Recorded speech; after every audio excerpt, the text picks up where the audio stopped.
സൽമാൻ. ഞാനൊന്ന് ഷെയർ ചെയ്യുന്നുണ്ട്. ഇനി ഇന്ത്യനെ കേന്ദ്രീകരിച്ച് നമ്മുടെ സ്വന്തം രാജ്യത്തിന്റെ കുറച്ച് വാർത്തകൾ പറയാം. എവിടെ വന്നോ? സാധനത്തെയോ? സാധനത്തിണ്ടാവുമല്ലോ. വന്നാച്ച്. വന്നു. ഓക്കെ പോന്നോട്ടെ. ഇന്ത്യന്റെ വാർത്തയാണ്. അപ്പോൾ നമ്മുടെ സ്വന്തം രാജ്യത്തിന്റെ കുറച്ച് വാർത്തകൾ പറയാം. A very serious problem.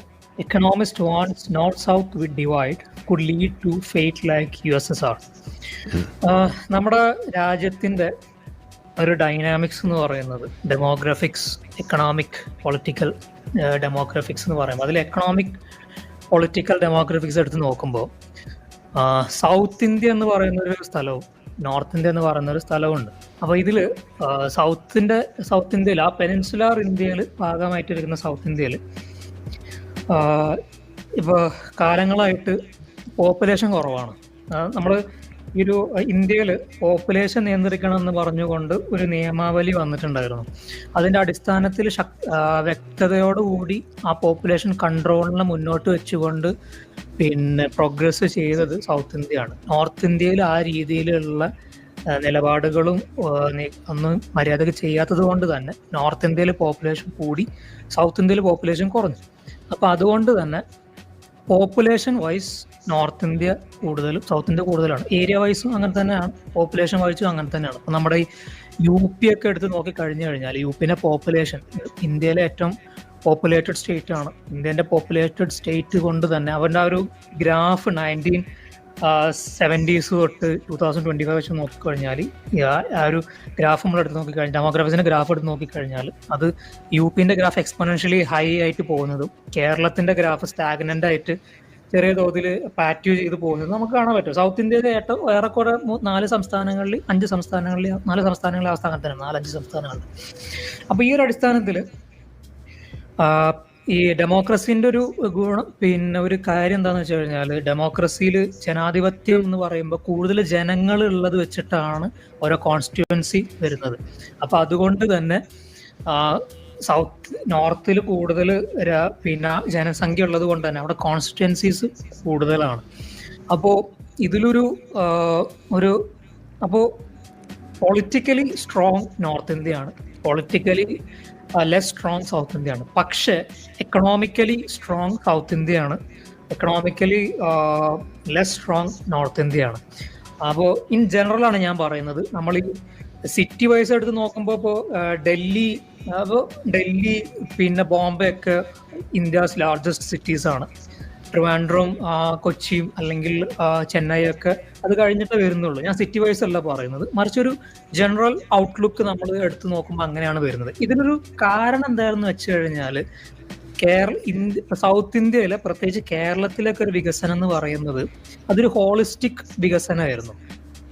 ഒരു മൊത്തത്തിലുള്ള വികസനമാണ്. കേരളത്തിലും തമിഴ്നാട്ടിലും ഏറെക്കുറെ, പിന്നെ കർണാടകത്തിൽ കുറച്ചും കൂടി കുറവാണ്, തെലങ്കാനയിലും ആന്ധ്രയിലൊക്കെ പോകുമ്പോൾ കുറച്ചുകൂടി കുറവാണ്. തമിഴ്നാട്ടിലും കേരളത്തിലും പ്രത്യേകിച്ച് ഒരു ഹോളിസ്റ്റിക് ഡെവലപ്മെന്റ് ആണ്, വികസനമാണ് ഉണ്ടായിട്ടുള്ളത്.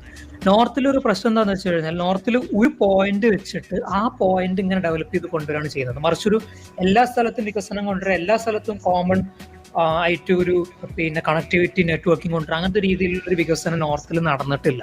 അതുകൊണ്ട് തന്നെയാണ് ഡൽഹി എന്നുള്ള സിറ്റി ഇങ്ങനെ വലുതായി വരികയാണ്. അതിപ്പോൾ ഡൽഹി ഓൾഡ് ഡൽഹി ആയിരുന്നു ആദ്യം, പിന്നെ അത് ന്യൂഡൽഹി ആയി, ഇപ്പൊ അത് NCR എന്നുള്ള രീതിയിൽ ഒരു വൈഡ് റീജിയൺ ആയിട്ട് ഡെവലപ്മെന്റ് റീജിയണിൽ വരുന്നത് ഒരു സംഭവം നമ്മൾ കാണുന്നുണ്ട്. ഇതേപോലെയാണ് ബോംബെ.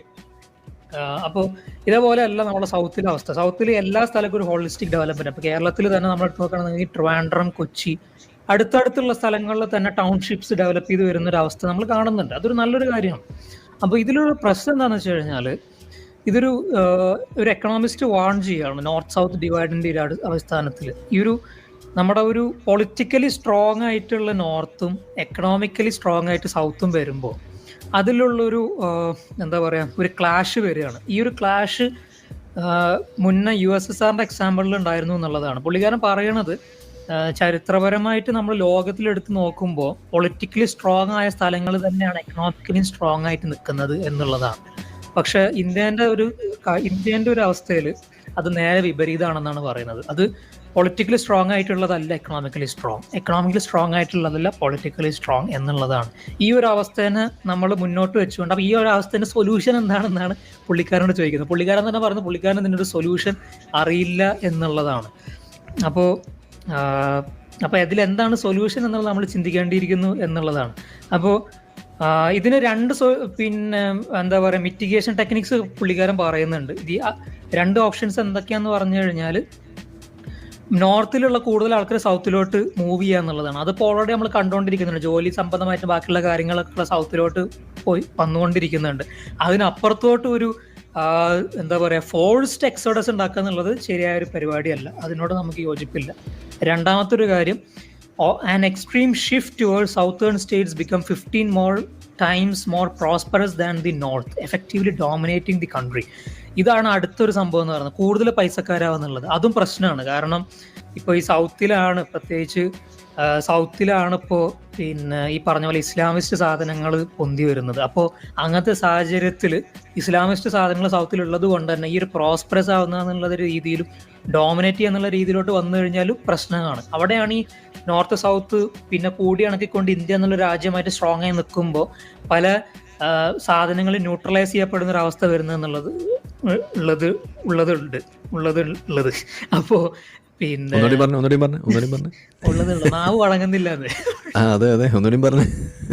അപ്പൊ ഈ ഒരു എന്താ പറയാ, ക്യാൻസലിങ് സംഭവം ഇവിടെ നടക്കുന്നുണ്ട്. അതായത് പിന്നെ ന്യൂട്രലൈസ് ചെയ്യപ്പെടുന്നുണ്ട് പല കാര്യങ്ങളും. ഇപ്പൊ നോർത്തിലുള്ള ഒരു കുറച്ച് കാര്യങ്ങളെയും നോർത്തിലുള്ള ഹിന്ദുത്വ ടെററിസത്തിനെയും സൗത്തിലുള്ള ഇസ്ലാമിക് ടെററിസത്തിനൊക്കെ ഒരു ന്യൂട്രലൈസ് ചെയ്യുന്ന ഒരു സംഭവം ഇന്ത്യയിൽ നടക്കുന്നുണ്ട്. അതിനുള്ള കാരണം ഈ എല്ലാ സംസ്ഥാനങ്ങളും കൂടി ഒരൊറ്റ ഇന്ത്യ എന്നുള്ള രാജ്യം നിൽക്കുന്നത് കൊണ്ടാണ് എന്നുള്ളതാണ് ഞാൻ മനസ്സിലാക്കിയിട്ടുള്ളത്.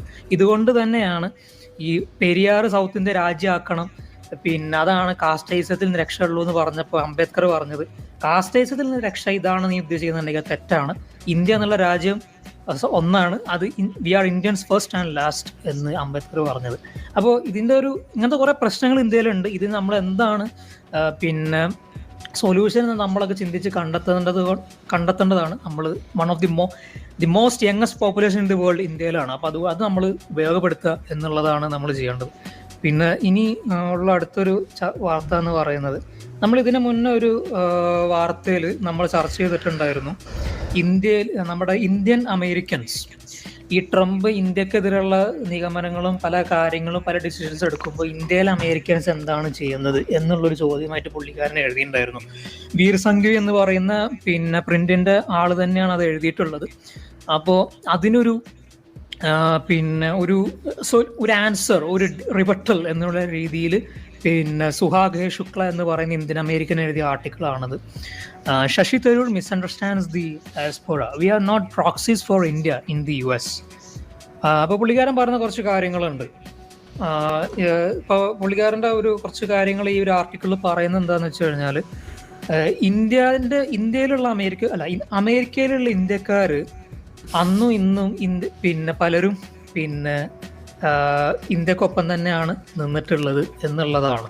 അപ്പോൾ അതിലൊരു കാര്യം എന്താണെന്ന് വെച്ച് കഴിഞ്ഞാൽ, ഈ അമേരിക്കയിലുള്ള ഇന്ത്യക്കാർക്ക് എപ്പോഴും എല്ലാ കാര്യങ്ങളിലും ഇന്ത്യൻനെസ് കാണിച്ച് നിൽക്കാൻ പറ്റത്തില്ല. കാരണം അവർ ഇന്ത്യയിലല്ല ഉള്ളത് എന്നുള്ളതാണ്. അപ്പോൾ അവർക്ക് അവരുടെ അമേരിക്ക എന്നുള്ള US എന്നുള്ള രാജ്യത്തിൽ തന്നെ നിൽക്കണം. അവിടുത്തെ പിന്നെ പോളിസീസും അവർ ഫോളോ ചെയ്യണം. അവരുടെ പോളിസീസും മുന്നോട്ട് നയിക്കണം. കാരണം they are Indian Americans, they are not Indians. അപ്പോൾ അതുകൊണ്ട് തന്നെ ഇന്ത്യൻനെസ് കാണിക്കുന്നതിൽ അവർക്ക് ലിമിറ്റേഷൻസ് ഉണ്ട്. അത് കാണിക്കുക എന്നുള്ളതല്ല അവർ ചെയ്യേണ്ടത്.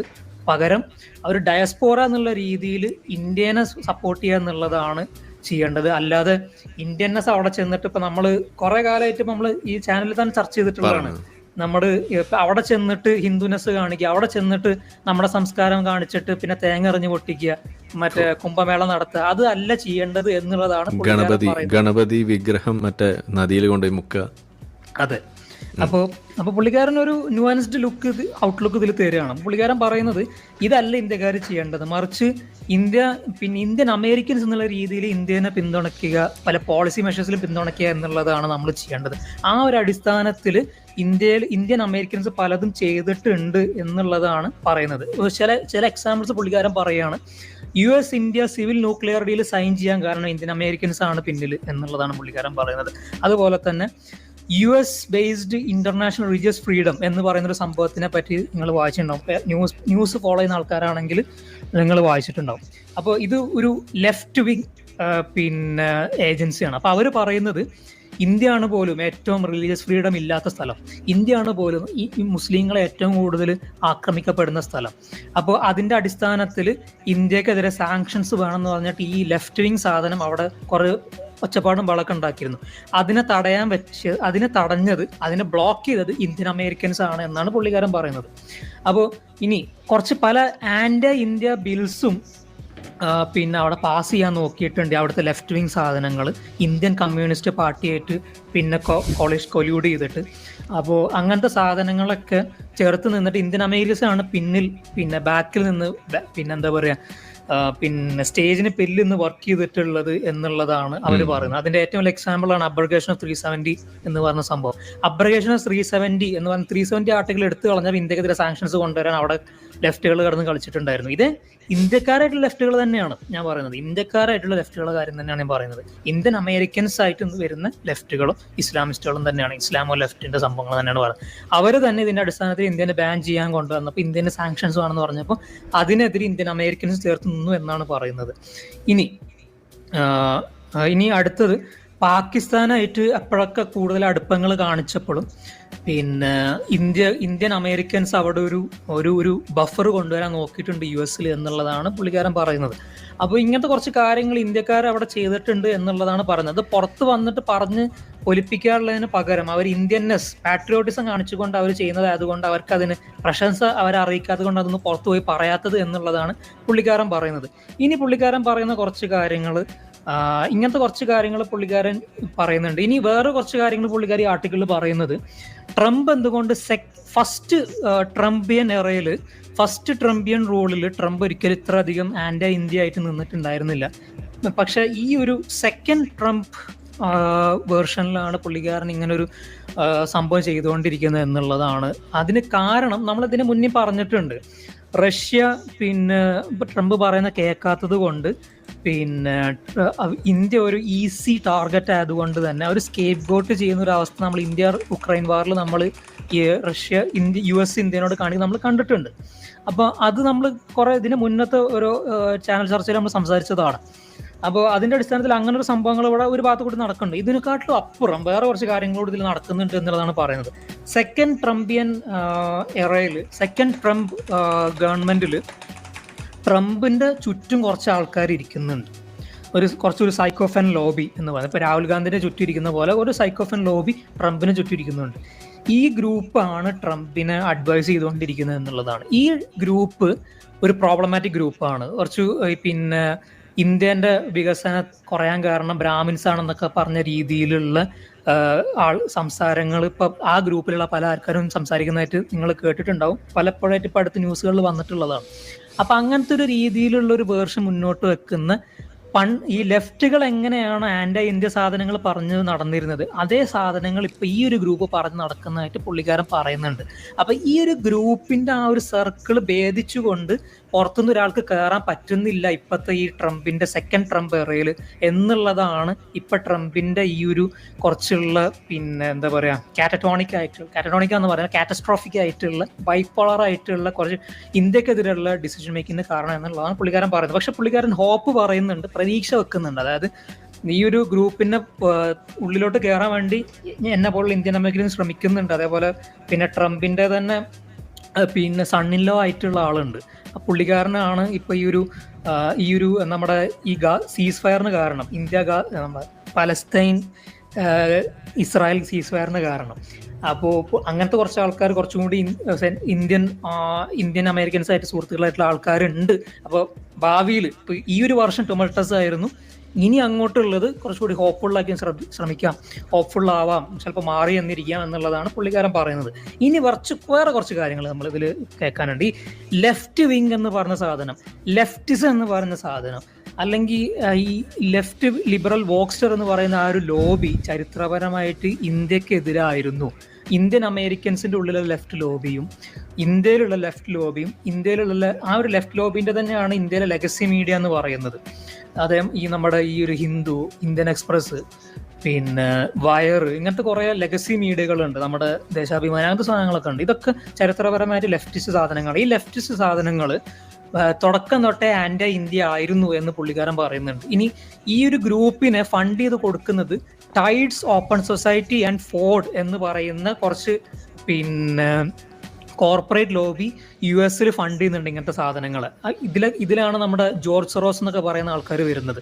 അപ്പോൾ ഇവർ ഒരു കൊഹോട്ട് ബിൽഡ് ചെയ്തിട്ട് ഇങ്ങനത്തെ ലെഗസി മീഡിയ ഒക്കെ ആയിട്ട് പിന്നെ ഒരു കൊല്യൂഡ് ചെയ്തിട്ട് ആന്റി ഇന്ത്യ സാധനങ്ങൾ അവിടെ പിന്നെ തൊടുത്ത് ഇന്ത്യൻ അമേരിക്കൻസിന്റെ ഉള്ളിൽ തന്നെയുള്ള ആൾക്കാർ തൊടുത്ത് വിടുന്നുണ്ട്. അതിനെ തടയുന്ന പിന്നെ പാട്രിയോട്ടിക് ആയിട്ടുള്ള ഇന്ത്യൻ അമേരിക്കൻസ് അവിടെ ഉണ്ട് എന്നുള്ളതാണ് പുള്ളിക്കാരൻ പറയുന്നത്.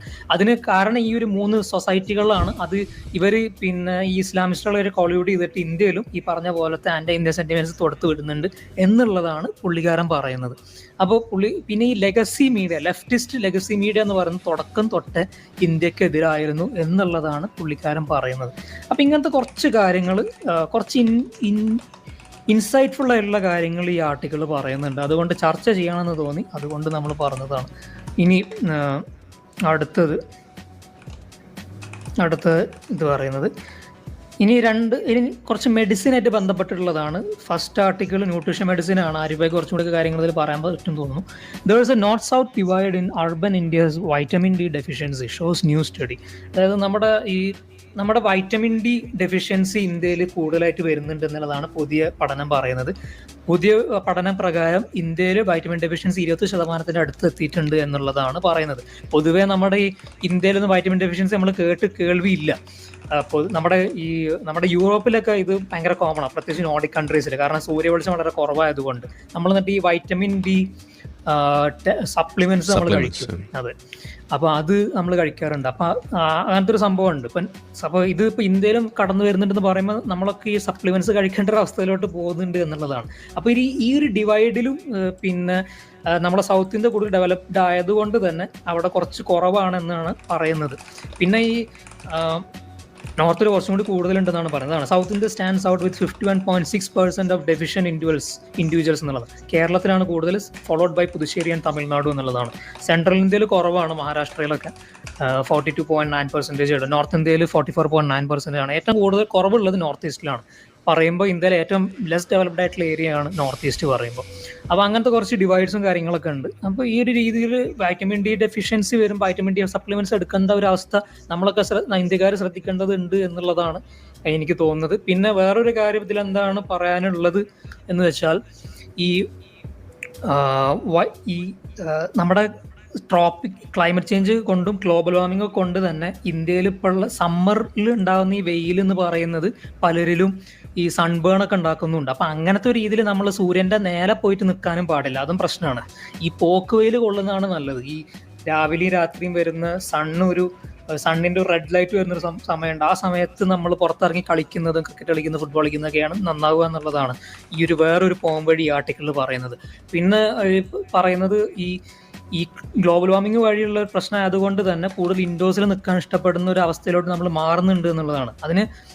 അപ്പോൾ അതുകൊണ്ട് തന്നെ വൈറ്റമിൻ ഡി സപ്ലിമെന്റ്സ് എടുക്കുക എന്നുള്ളത് തന്നെയാണ് ഒരു ഓപ്ഷൻ ഇതിലുള്ളൂ. കാരണം ഈ ക്ലൈമറ്റ് ചേഞ്ച് വഴിയും ഗ്ലോബൽ വാർമിംഗും വഴിയും വരുന്ന സമ്മറിന്റെ ഹീറ്റിൽ നമ്മൾ സൂര്യന്റെ അടുത്തൊക്കെ പോയി നിന്ന് കഴിഞ്ഞാൽ നമ്മൾ ബന്ധില്ലാണ്ടാവും. അപ്പോൾ അതൊരു പ്രശ്നമാണ്. അപ്പോൾ അതിന് പകരം വൈറ്റമിൻ ഡി സപ്ലിമെന്റ്സ് ഒക്കെ എടുക്കുക എന്നുള്ളതാണ് ഒരു കാര്യം. പിന്നെ ഈ പോക്ക് വെയിൽ കൊള്ളുക എന്നുള്ളതാണ്. ഈ ക്രപ്പുസ്കുലർ ആയിട്ടുള്ള ടൈംസിൽ പോയിട്ട് പോക്ക് വെയിൽ കൊള്ളുക എന്നുള്ളതാണ്. അപ്പം അങ്ങനത്തെ കുറച്ച് കാര്യങ്ങൾ നമ്മൾ ഹെൽത്ത് റിലേറ്റഡ് ആയിട്ട്. ഇനി അടുത്ത ആർട്ടിക്കിളിൽ എനിക്ക് ആരിഫായിക്ക് കുറച്ചും കൂടി ഇൻസൈറ്റ്സ് തരാൻ പറ്റുമെന്ന് തോന്നണം. അതായത് ഈ ആർട്ടിക്കിളിൽ പറയുന്നത് ഈ Indian middle class is fed up with Ponzi and plum, Ozempic and Mounjaro are big hits. അതായത് ഇന്ത്യയിൽ പിന്നെ ഈ ഒരു വെയിറ്റ് ലോസ് ഡ്രഗ്സ് വല്ലാണ്ട് കൂടുതലായിട്ട് കാണപ്പെടുന്നുണ്ട്. അപ്പോൾ ഒരു പരിധി വരെ ഹെൽത്തി ആയിട്ട് നിൽക്കുന്നത് പിന്നെ ഇന്ത്യനെ സപ്പോർട്ട് ചെയ്തുകൊണ്ട് തന്നെ, കളീനെ ഇതിനൊക്കെ സപ്പോർട്ട് ചെയ്യുന്നതുകൊണ്ട് തന്നെ, ഒബിസിറ്റിക്കെതിരെ ഒരു ജനറൽ അവയർനെസ് ഉള്ളത് കൊണ്ട് തന്നെ അതൊരു നല്ലതാണ്. പക്ഷേ ഈ ഒരു ഇങ്ങനത്തെ രീതിയിൽ നമ്മൾ ഈ മെഡിക്കേഷൻസ് എടുക്കുന്ന എത്രത്തോളം നല്ലതാണെന്ന് കുറച്ചും കൂടി മെഡിക്കൽ വിദഗ്ധന്മാർ പറയുന്നതായിരിക്കും നന്നാവുക.